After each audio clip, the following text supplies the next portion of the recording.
Hello and welcome to Tech Perspectives. I'm your host, Gabriella Power. Today we'll be joined by some of Australia's leading experts and policymakers from our technology sector to take a look at smart cities, from self-driving cars to data and artificial intelligence in our everyday lives. We'll dive into what our future could look like. Coming up on Tech Perspectives, what exactly is a smart city, and are we ready to adopt new ways of life in Australia? The technology that will help us live and work in the smart cities of the future. And how does data enable the success of a smart city? Before we get into today's panel, let's take a look at virtual method, artificial reality and virtual reality experts who are part of the ACS Innovation Lab. I caught up with CEO and co-founder David Francis to get a better understanding of how this cool future tech is helping shape our smart cities. It's not just a concept of the future. Smart cities are emerging rapidly and they're set to benefit the way we live. For us, a smart city is a city that at the very least has a digital twin of itself. It is a city where a single bolt can be found and localised amongst a group of buildings, amongst traffic. It is a city that has an information and data relationship, what we would call geospatially. Australia is one of the most urbanised countries in the world. More than 70% of people live in capital cities. As our population grows, so does the pressure on those cities to function efficiently and sustainably. Smart city technology helps identify and overcome these challenges and seeks to improve our quality of life. It can be cameras that are understanding through AI where people are walking, when there are emergencies, but at the very least, it is a way that people can actually visualise every aspect of a city and change it on the fly. You know, according to, that can be done automatically because traffic's getting heavy here, so the traffic lights change, or it can be done manually where someone goes, let's just make this change bang like that. And in our near future, it'll be companies just placing holograms in the street for us as we walk along, all wearing augmented reality eyewear. Each smart place is different as they're driven by the unique needs and requirements of a certain population, but they all use data and technology to increase efficiencies. What is it that makes a city smart? So a smart city is a city that can either give information back to someone who can receive that information, or to a committee who can receive that information and make changes to make people's lives better, or to make an area more sustainable, for example. But a smart city could also be that it's giving that data back to something that makes decisions without people involved. This could result in better traffic flow, improve energy efficiency and make for a safer environment. David Francis is the CEO of Virtual Method, a tech company which is about mixing the virtual world with the real world. It identifies where immersive technologies can add value to a business and offers wearable technology products to give people information in real time. David, what am I wearing? You are wearing a head-mounted Tablet One, RealWear HMT1, and it's an assisted reality device with a high-resolution camera right beside your eyes, so you can show someone anywhere in the world what you're trying to do right now and get their expert help.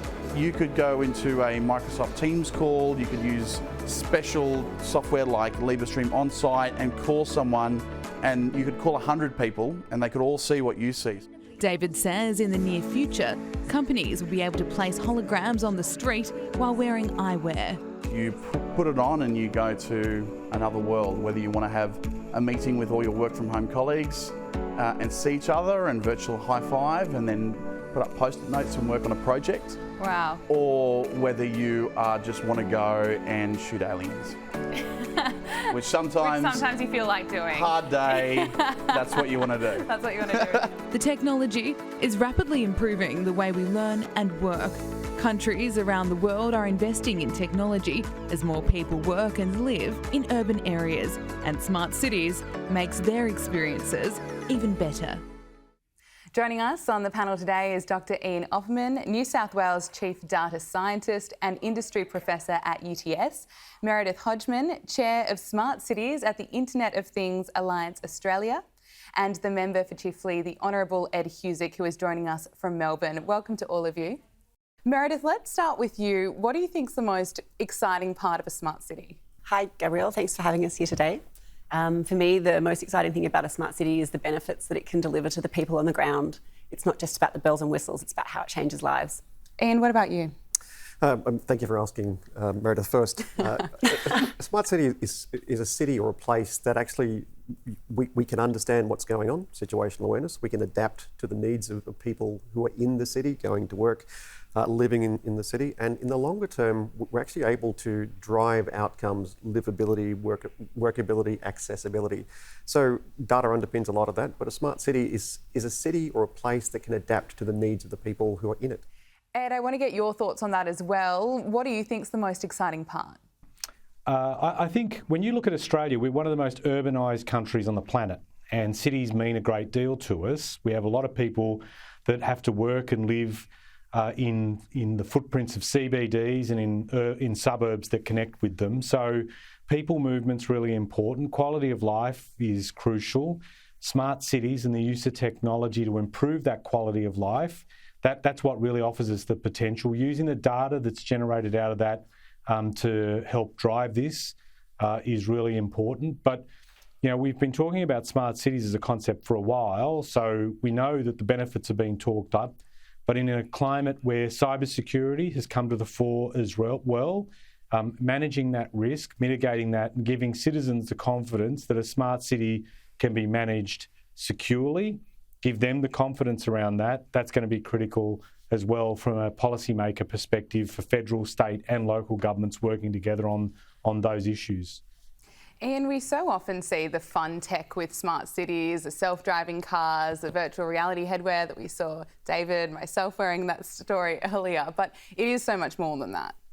Indeed, I think Ed had it exactly right. It really is about the outcomes and what it can do for people living in a smart city or a smart place. And in New South Wales, we often talk about smart places as opposed to cities. It's not just the dense urban environments. It really is those livability, sustainability, accessibility parts of a city and a place, and making a city in the longer term more desirable, more livable. And that's a word which we really need to spend some time unpacking, but making it a better place to live is really what it's all about. Meredith, what are some examples of some smart places that already exist in Australia? I think without doubt one of the smarter cities in Australia is the city of Melbourne, and that's due in large part to the long vision and commitment that they've had towards better utilising data and technology from a people-centric perspective. Some really wonderful innovative programs on the ground that build in the community into those elements as well. I think the City of Brisbane was a really outstanding example of how they built a smart city response into their COVID response, utilising really great data sets both from the public and the private into their response and their emergency command centre. But globally, I think my favourite city at the moment when it comes to smart cities is the city of Dijon in France.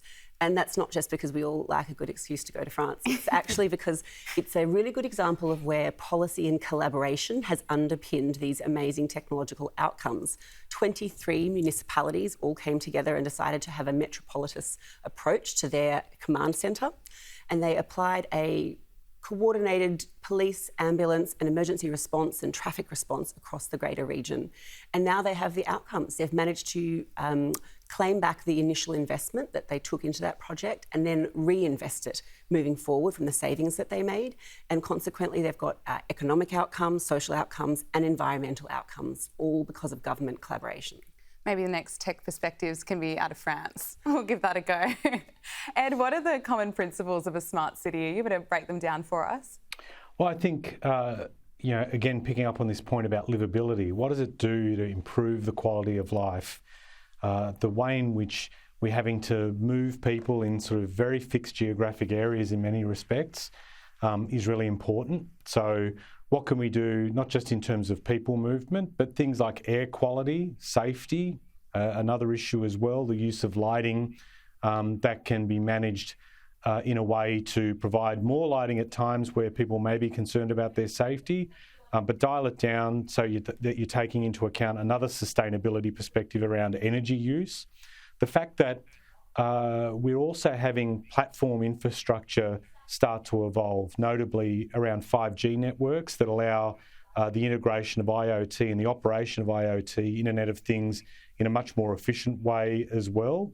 This is all changing the way. So where we'd had the talk about smart cities in times past, the technology may not have necessarily been there to match ambition.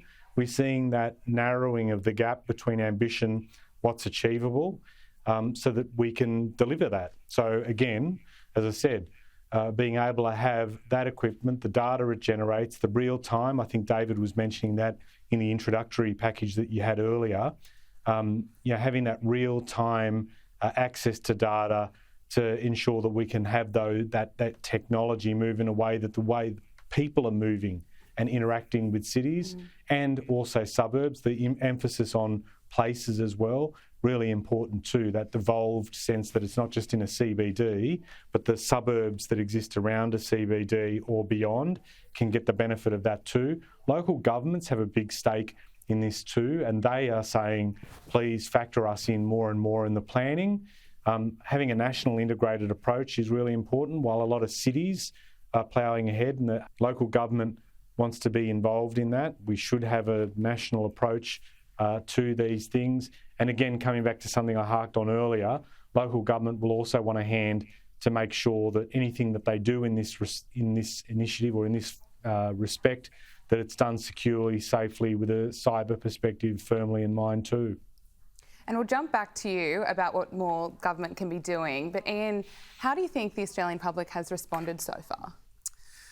So I think what Ed was just highlighting is the fact that there are quite a few different dimensions that need to come together. Multiple layers of government, a whole lot of different sorts of technologies that need to come together.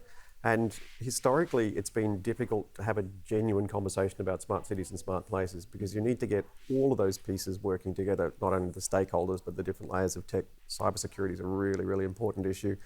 Exchanging and using data which preserves privacy and building that around some safe frameworks. I think everywhere, the ACS has been running a series of smart cities, smart places roundtables following the summit that we had in New South Wales earlier this year. And we've been talking to each state and territory about what they're doing. And everybody's doing something, which is great. The challenges, though, are fairly common across each of the different states and territories. Getting the data piece right, building trusted frameworks for sharing data, ensuring it's being done in a privacy-preserving ways. All of those things are both really big challenges we need to work on and limiting factors. If we get through those, then there's a whole lot of really great initiatives. There are, of course, little projects around crossings and smart poles, but to activate a whole place takes a lot of different stakeholders to come together. And Meredith, what reforms need to take place to allow for investment so cities can get smarter? I'm glad you asked that one. There's no shortage of capital available today for Australia's infrastructure projects. However, we aren't packaging up our investment packages in a way that really appeals to the private sector very well. We can do so much more with public-private partnerships, create new business models, find new lines of business, generate revenue, but also better attract the right kind of partners to the table that are going to either work with us in the most secure fashion that brings the citizen trust into play, but that can also deliver these social and environmental outcomes.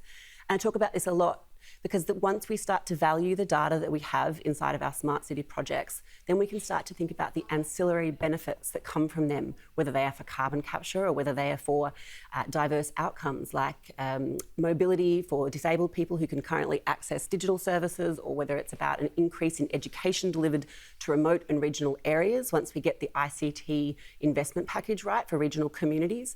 Ultimately, it comes down to improving and upgrading our government policies and processes to catch up to the private sector.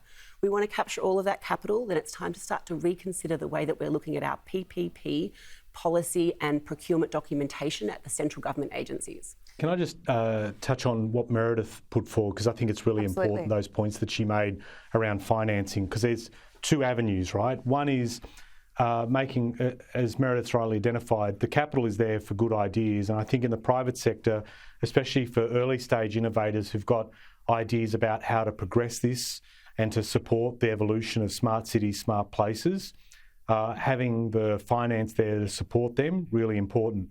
But there'll be some things that the private sector won't necessarily feel it's their place to jump in, or they won't necessarily feel that there's a return to be made. So in the public arena, where governments work together at a federal, state and local level to invest in the infrastructure that will support this, For example, there'll be a lot of infrastructure that's needed for the greater uptake of EVs, for instance. There'll be some around, the smart poles that Ian referenced earlier, the way in which the public infrastructure that you normally associate with living in a city will be rolled out. That's usually the responsibility of governments. They've got a role to play to help other level of governments embrace this technology, and so there will be a need in time for proper serious grant funding to be available to make that happen. So you see the combo happen in the private sector with the smarts being applied in the new technology and the new offerings, combined with the public funding to ensure that government is meeting the needs of communities. Really important. That is all we have time for. Ed Husick, Ian Opperman and Meredith Hodgman, thank you so much for joining us. After the break, planning for the future and creating sustainable cities through technology. Stay with us.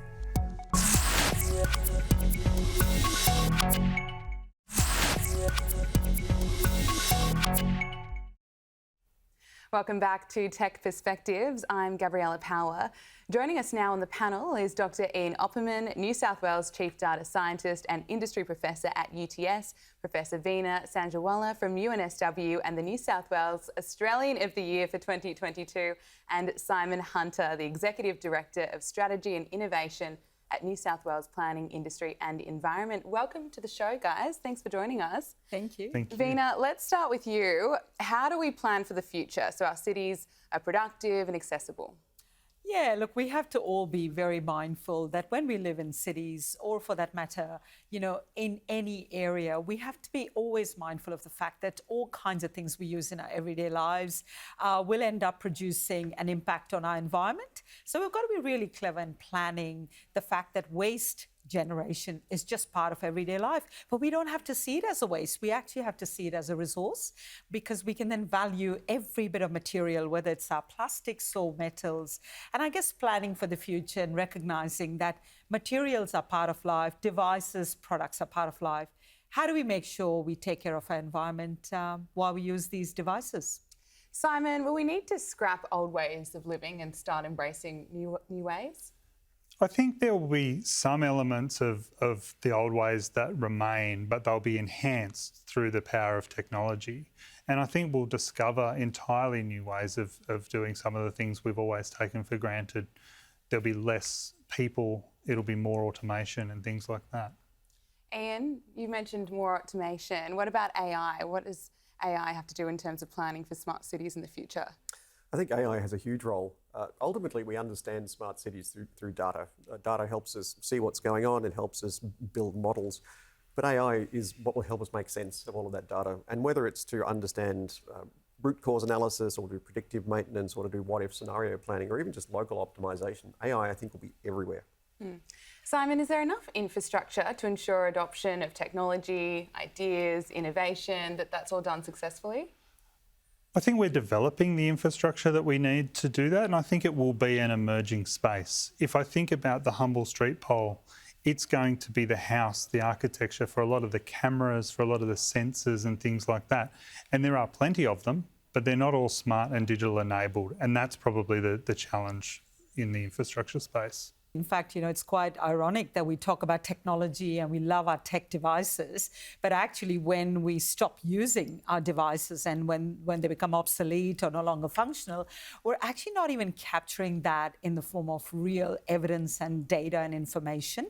So we don't know, how much of that is plastic or how much of any particular sensor that might have some really valuable metals in it. So if you start to actually think more broadly, our capacity to actually capture that information, it's really a mine. It's like we're all little micro mine owners, and wouldn't it be wonderful, if we can take these devices to this location where we can kind of go, okay, cool, now I've got all these, different parts and components, and you can actually use AI and you can actually use Intel to be able to track what happens to your old device, and you can kind of go, cool, I've got now all of that plastic that can, that came out of my old printer that can be brought back to life again. So it's part of, our ability to actually make our materials work for us, even when it's not working. That's a great example of how smart cities can already deliver sustainable solutions. That's right. Are you able to share any more of those with us? Yeah, look, I mean, it's interesting. I mean, here's an example. I love looking at these beautiful, coloured filaments. These plastic filaments are basically made out of e-waste plastics. And so that then allows us to effectively put that into 3D printing. So you can now imagine that you've taken in what we have at UNSW, a micro factory, we can take all of that e-waste and convert that into a whole new product. Just infrastructure, parts, components, just so many everyday items that you kind of give a whole new meaning to reform and bringing, materials and products back to life over and over again. So it's really a pretty cool way to thinking, these smart cities are going to be so agile and really bringing everyone together in a way that we can support each other, make waste into a resource for its next life. That's incredible. And what are the ways we can use technology to ensure that we are designing climate resilient places for the future? That's a really, really important question. One of the most important things is actually to change the way we think about what we're trying to do, describing things in terms of outcomes, real world outcomes, which encapsulate different sorts of thinking about circular economy. Reframe the conversation in terms of sustainability, livability, accessibility is the very first and most important part. The next most important thing is to be able to understand what's going on with the world around us, be able to understand that through data, through novel sensors, through a wide range of different sorts of devices which help us capture the real world, and then put those into digital twins to allow us to explore not only predictive capabilities, but some sophisticated what-if scenario planning. What if we do this? What if we do that? And not just what if for tomorrow, but what if for the coming decades or the coming multiple decades. So there's a few pieces that need to come together. The tech part really is the innovative ways of capturing and using data, and of course, increased application of AI with that data. AI, I want to ask you about that, Simon. So when looking at population, land and space is a scarce resource, ageing and growing populations, how does AI assist with what we will need across various sectors, including transport, health? Yeah, I think that the AI will definitely help us interrogate and make sense of the information that we have, look at trends, unpack those trends, and then think about what those trends might mean going forward. If you build on what Ian just talked about with a digital twin that has the time dimension included into it, we can model 40 years, 50 years hence. We can look at what development scenarios might look at on the ground. We can use that to plan what schools are needed, what hospitals, what transport links, and all of that. And we can use digital tools to measure twice, measure 20 times, and then cut once and get it right, which is where really a lot of this benefit and power comes from. Veena, ensuring our cities are sustainable with clean energy and energy efficiency, they were some of the major factors discussed at the recent Glasgow COP26 summit. How will smart cities enable this focus? Yeah, I mean, the important thing that we have to recognise, and when we talk about energy and we talk about recycling and waste and all of these, they're really actually interconnected, because you can't imagine that you can produce energy storage devices like our batteries without the important materials that we're talking about. So, whether it is lithium or cobalt or nickel, all of these important materials are ultimately going to form the backbone and the foundation of a future where we're going to talk about decarbonization. And so when we look at harvesting energy, renewable energy, we also have to worry about storage. But that entire sort of future of electrification and our ability to really harvest all these important materials and metals are critical, because of course these are going to be those critical materials, including our rare earths, that if we can actually do that in country, onshore, we can also make sure that we are looking after our own sovereign capability, manufacturing. How do we actually ensure that we will have, for instance, all these rare earths, for our future, products that we're going to make? We will actually be able to be very clever in the way we look at AI, looking and tracking where all these products and devices are traveling, but very strategically direct them into the right manufacturing and remanufacturing solutions and strategies. So we've got, in a way, a laterally integrated system. And I think this is a whole new way of thinking about where waste coming from one area or a device that might be collected from one city, really is able to harvest it by a local manufacturer who can then make another component, which is then put together as part of another electronic system. So I can imagine future's going to be really requiring us to think in that laterally integrated manner. And Ian, how can we keep manufacturing in Australia? Do we have the capability? I think, so it's a great question. I think the future of manufacturing looks a lot more like that, the additive manufacturing than traditional manufacturing. If it's a labour-only issue, then I think we're going to struggle. But if we can really add a lot of value with devices which are made just in time and made to really unique or personal specifications, I think there's no reason why Australia can't do some pretty significant work in manufacturing. Simon, do you agree with that? I do agree with that, and I think investing in the next generation of workers and in that capability to really prosecute the benefits of technology, that's where the advantage and the upside will come. I don't think we can afford to not be looking at manufacturing and producing, and I think governments and industry around Australia are all on that journey. Okay, well, one company who is part of the ACS Innovation Lab and who are paving the way in the property technology industry is InSpace. And I caught up with founder and CEO Justin Liang about the impact he's having on planning smart places for the future. Let's take a look.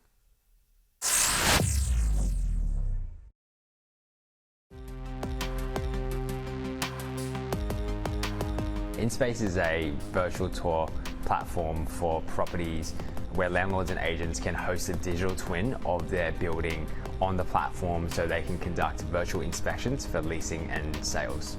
What inspired you to start it?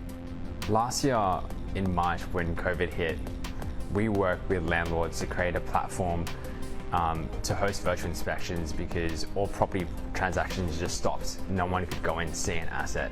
And so we saw a transaction for a building sale, which was $130 million, happen without a physical inspection, just off our platform. And that's when I knew that we're now in the virtual era. So tell us about the technology that you use. Yeah, so InSpace is a 3D proprietary engine which renders really stunning and big building models online. We then can track the people who are viewing our buildings online and to see what they're looking at, what industries are they from, and from there we're collecting a lot of data, and with that data we can then predict what floor plate designs are really popular and how much space does a company of certain size actually need and how many virtual inspections does it take before they call an agent. Has it surprised you how fast technology is speeding up and what the things you can do now? Yeah, definitely, and I think COVID has really accelerated that, and there was a time where technology was really optional to get things done, and what we've seen at InSpace is if you want to survive and adapt, you have to be really good at technology and especially virtual communication and how you sell buildings or anything virtually. For us, we think that you shouldn't have to travel all the way to see a building, that you should be able to walk through virtually and make an informed decision quickly and remotely.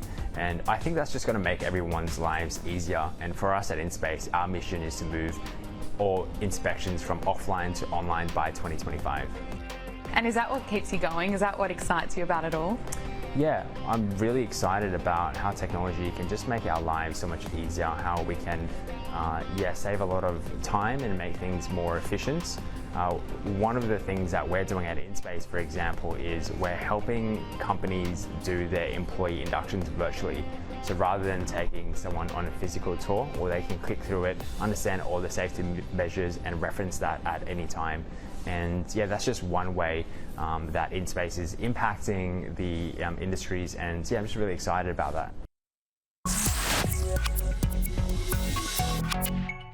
Well, that's almost all the time we have. We just saw how InSpace is using tech to influence the real estate and building inspection space. But just quickly, I would like to hear from all of you. What's another positive influence you'd like to see in smart cities of the future? Veena, we'll start with you. Yeah, I would love to be able to see that, in the future. We really are embracing circular economy, recycling, manufacturing, all of these things coming together. And so imagining a future where, micro factories and our capacity to see waste as fabulous resources to sustain backbone of what our future cities are going to need as materials and products. Ian? So I think that's a great example of just thinking differently about cities. The outcomes, whether they're sustainable or resilient or livability or accessibility, that change in thinking and the technology which underpins our ability to actually deliver on it, I think is going to be the really big change for the future. And Simon? I agree. The circular economy, using things many times, not just once, will be that. But I think it'll be the universal access to high quality digital connectivity that really makes the difference. So the power of 5G, 6G and 7G, that'll be what underpins the city of the future. And our job, all of our job, is to make sure that we achieve effective partnerships across government, with industry and with the research sector to harness the benefits of these technologies. That is all we have time for. Simon, Ian, Veena, thanks so much for joining us. Thank you. Thank you. After the break, how data is key to running a smart city and how it's being protected.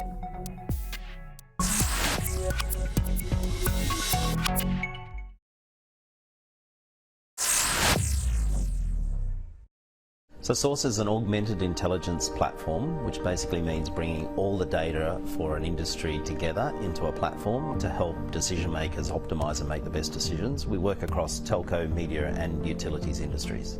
Can you tell us a bit more about the AI, how it works, why it's so important and what difference it can make in people's lives? Well, AI is a broad church, but the domain we work in mostly is machine learning. And the principle is to help humans to interpret huge, vast amounts of data. So if you think about your use of your energy or utility service at home, understanding all the products that are in your home that are consuming energy and your behaviours, your patterns of behaviour to optimise the energy supply. Or in the telecommunications industry, it's understanding what interests and what personal experiences people want on their mobile phones versus their broadband and how to provide really great service. I suppose a big thing is people have privacy concerns around data. What can you say about it? Yeah, it's a really important competency to have in a core business that works in machine learning. Truth is that the machine learning models actually don't need to identify the individual. That can be retained by the brand that's using the platform. It just needs the behavioural data and the reference data. So what we do is we depersonalise all the data we bring in. So we take out all of names and addresses and all those sorts of things. So and people become numbers in the platform. And the platform then does its smart stuff, decides what content to serve to a user or what product or service is best to facilitate a service, and then we pass that back in as a sort of enhanced prediction back to the brand, and the brand then decrypts that. So the brand and the brand trust is maintained even though we're doing that advanced machine learning on their behalf. What can you say to individuals about this, that they can be assured that they're going to be a number and their privacy isn't going to be breached? Yeah, well, most brands that hold sensitive consumer data, whether it's your name and address or your behaviour, are first and foremost sensitive to making sure that doesn't ever be passed to a supplier or a partner like Source. And so the first point is, of course, the trust you have in the brand that's servicing you. And then it's our job, both commercially and also technically, to certify that we will maintain all that anonymity in the platform. And so we're always obliged to do that commercially for the brands that we look after. And finally, what about the future of data? Oh gosh, one day we'll actually have a scenario where the consumer controls their data again. That's I think the ultimate mission, and they decide who has their data. And I think when we get to that stage, then whole new business models will emerge where the consumer is in far more control of what they say data is the new oil, right? They've got their own control over their own information. And in the meantime, it's up to brands and companies and technology companies like ours to take really good care of that data, but ultimately to deliver them a better service. Joining us for our final panel of the show is Dr. Ian Opperman, New South Wales Chief Data Scientist, Dorotea Baljevic, General Manager of Data Science Services, Lendlease, and Aurélie Jacques, Chair of Standards, Australia Committee on Artificial Intelligence. Thanks for joining us. It's great to have you all with us. Dorotea, Matt from Source AI in that story just mentioned data is being the new oil. It's obviously a very valuable commodity and key to running a smart city. But the big question is, how do we ensure our data is safe? Great opening, and I definitely agree it's valuable. I agree that it's important for smart cities, but I'm going to have to counter a little bit of the analogy around data as oil, because it assumes that it's out there to be mined, and unfortunately the connotations with the oil industry have not exactly been positive. But something that I do want to counter is we want cities to be sustainable. So data is more like water. So we actually should be custodians of the data for the future generations. So I just want to counter on that particular point. The second question that you actually had is, well, how do we protect that? And that's a very good question, which is what we're going to be diving into this afternoon. And it's actually going back to the first point of what are we using it for? And do we understand why we're using it? Unfortunately, I guess in the last even 10, 15 years, we've gone through this exercise of just hoarding and hoarding data because just in case it might be useful. But that has huge problems and ramifications. We start deviating off what it was meant to be used for. We have a lot of, unfortunately, tech giants that we're now realising what they've been doing with our data and monetising it. But second of all, from a sustainability point of view, it's stored on servers somewhere. It's actually wasting energy unnecessarily so, and we don't know where it is. Well, it's an interesting point, especially two different points of view on if data is the new oil. Or really, what do you make of that? So data is definitely playing a key part in smart city. It's playing effectively, it's going to help giving citizens a better lifestyle. That's how the cities will become more tailored and more suited to the needs of the citizen. So to that extent, I agree that protecting data is good, but it's not enough. We actually need to make sure that the data we use for smart city will serve citizens to help them have a better life. So data in smart city is only smart if it serves our citizens. Well said. Ian, how do we ensure that our data is safe? That's a really good question. Why really matters. If I could offer you a third perspective, the analogy I've been using is data is a bit more like electricity. And it took us a very long time to work out how to use electricity safely in a way which was efficient and effective. And now everything is electrified or has the potential to be electrified. Even aircraft are becoming electrified. So in the world of data, we've been working through those frameworks to think about why we're using it, how we demonstrate the capability, how we can put in place safe frameworks for sharing and using data. And then the why matters, the use of it really matters. So I think in terms of the electricity analogy, we're at the point now where we've understood more about how to use it, how to build the frameworks. The should we use it and in what way should we use it are the big questions I think we're facing now. Dorothea, is it about making sure data and cybersecurity is a case of culture, process and priority rather than an afterthought? Definitely, and it's actually become much more prevalent, but it's not just that it's not an afterthought and it shouldn't be seen as just a plus add, it's inbuilt to the process. So if you understand, and we're going to probably keep saying this, the whys and the purpose, it's so easy to understand what you need to protect and how you need to protect and for what purposes and the duration to, which communities, which citizens we're doing this for. And I'm going to just really like the analogy around electricity because one of the first things, especially with alternating current, we're going to go a little bit deep, is if everyone remembers the image from Nikola Tesla, so father of AC. He was sitting in his little laboratory and around him was the electrical sparks. And that was seen as two things. He was trying to prove that it was safe. Now, unfortunately, that image was misappropriated and used in saying, look how dangerous this is. Right. But what we're trying to say is data is actually everywhere. It is a utility, but we need to do it for good. And the good is for the citizens. And it's not just for the citizens being humans, it's the flora, the fauna, and also the citizen 6 generations, 7 generations from now. Do we know what they want? It's unlikely it's going to be the same as we have now. Very true. Oh, really? Look, digital twins, or a digital twin rather, I should say, is a feature of a smart city. Can you help us explain what exactly a digital twin is and how does it work? Definitely. So a digital twin is a digital representation of an object, of a process. The beauty of it is effectively you can actually understand the whole life cycle of that object or process digitally. So understanding how it works in real time. So effectively, digital twin is a really good way to do to operate infrastructure and processes much more safely. You can see real time the problems that there is around, like the Sydney Bridge, because of the sensors that are there. So you're able to not only look at the performance, but also the maintenance of those objects and actually create a much more sustainable and efficient society for every single one of us. And Ian, do you have some examples of digital twins and how that impact everyday living? So Transport for New South Wales do a very good job of building digital twins of all of their infrastructure. And their view is that you can plan it, you can construct it, operate it and maintain it by constantly moving backwards and forwards between the real world and the digital world. And by using non-traditional data sets, you bring that digital twin to life. You can do things like predictive maintenance, as Aurelie was just talking about. But right at the very beginning, construction, which has fewer variances and fewer variations, is actually one of the big wins right up front, in particular for big infrastructure projects. Dorothea, what about de-identified data? Can you talk to us about that and how does it protect us?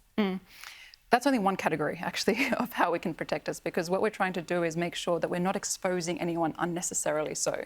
So people don't want to have, for instance, their health information out there, but they do think it's valuable by putting the collective or aggregated information to understand cancers, perhaps, or likelihood of strokes. Or if we're talking about a city, what is the behaviour of people as they move on the Harbour Bridge, and when is it likely that I should come into the office?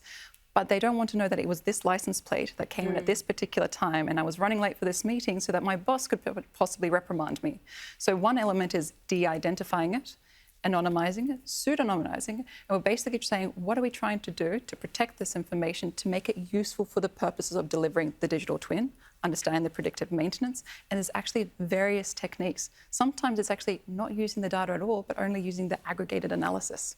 So it's horses for courses, unfortunately, for the approach. It's interesting because we adapted quite quickly during the pandemic to things such as QR codes, checking in everywhere. Do you think people are more likely to comply when it comes to push comes to shove, you know, as opposed to signing up?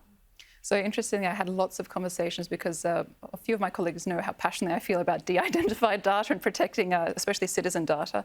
And they were asking what's happening. Now, to begin with, the purpose was very clear. Understanding for the purpose of tracing if you were a case, if you're a close contact or casual contact. Now, this data is very, very rich because we start understanding who's going to what cafes, what's popular, when are the new times coming in. Agreed, excellent data, but did we ever go back to the citizens of New South Wales and Australia and the world to understand, are you happy for us to use this data for maintenance of the bridge, maintenance of the roads? If we have done that, we should probably not be using it for those reasons. Ian, what can be done to protect our sensitive information, which is essential to running a smart place? So I think that last question to Dorothea, you really pulled an important thread. Very often when we think about data, and if you ask someone to provide access to de-identified data, the concern immediately people reach for is it's because of privacy, because of the risk of re-identification. And certainly we know that's a challenge as more and more data sets become available. But really, the big concerns are thinking about the entire data lifecycle, from the point of creation to capture to use and then what happens next. So protecting data really comes about through understanding how the data is to be used, what the ultimate goal is, something about that data lifecycle and the restrictions or controls you need to put in place at different stages of that data lifecycle. So unfortunately, it is a really complex and subtle problem. It depends a lot as to why you're using data under what authorising framework and whether or not it's an emergency response or not. But the best thing we can do is to really understand as much of that life cycle as possible, to think about all the different sorts of harms or risks along the way, and to put in place mitigations to ensure that at least until the next step of use, we're doing the right thing with it. Aurelie, I want to ask you about this. Trust is obviously a key factor in changes to technology. How can we change attitudes, I suppose, and ensure that there is a culture of trust? Well, I think it starts by going beyond just, as I say, protecting data. It's really how can we help with those new technology, empower people. To do that, again, it's not a new science. There's like we followed did we make planes safer, how are we making new technology safer. We do it by looking at three things. In this case, especially for when using AI, you look at the data itself. How do you make sure it's of the right quality, use it in the right context. You look at the algorithm, for what goals are they developed. And also you looked at the organisation, so what risk management process are in place, what governance, how do you ensure you stay in control of the tech? Because to be reminded, it's never the tech that is the problem, it's the way you use it. And that's why the standards, that's why I've been pushing for this, the work of standards, is because we're providing guidelines for organisations through all those three items to deliver responsible tech and use data responsibly. Is there anything other countries are doing that Australia is not doing when it comes to protecting data? I think all countries are looking at it differently. There's one thing for sure, they're all looking at data sharing. So again, I think the question is not, should we fear data sharing? Data sharing is here to help. Privacy is a safe mechanism to share data. It needs to be updated as we go for new technologies. There'll be new way of sharing data. So to actually look at this new technology and see how we can use data in a more trustworthy manner. That's what's going to be interesting. You were talking about the many different types of data. Synthetic data is something that's used for AI, and that's helping learning without knowing too much about the people. But also sometimes, especially for AI, to make sure you operate in a fair environment and you develop algorithms that are fair, you actually need to know what's the output and how it's impacting the different types of people. So privacy is part of the solution. It's not all the solution.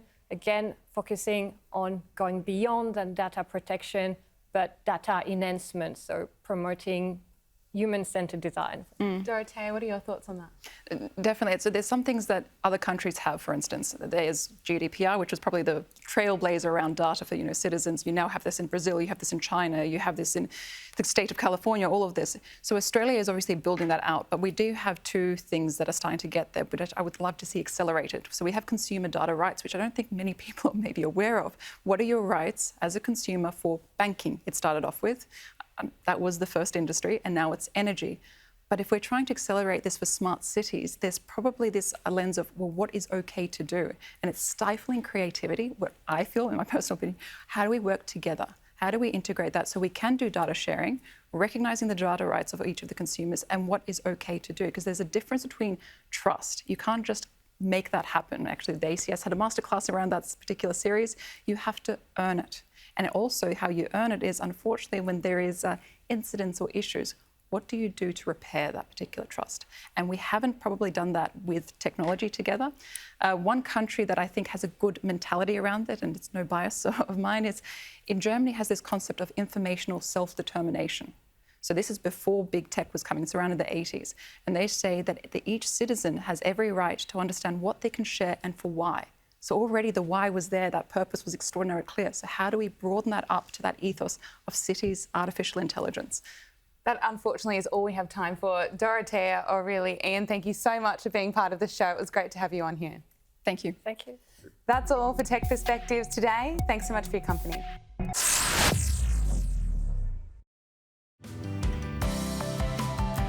Tech Perspectives is brought to you by ACS, empowering technology professionals.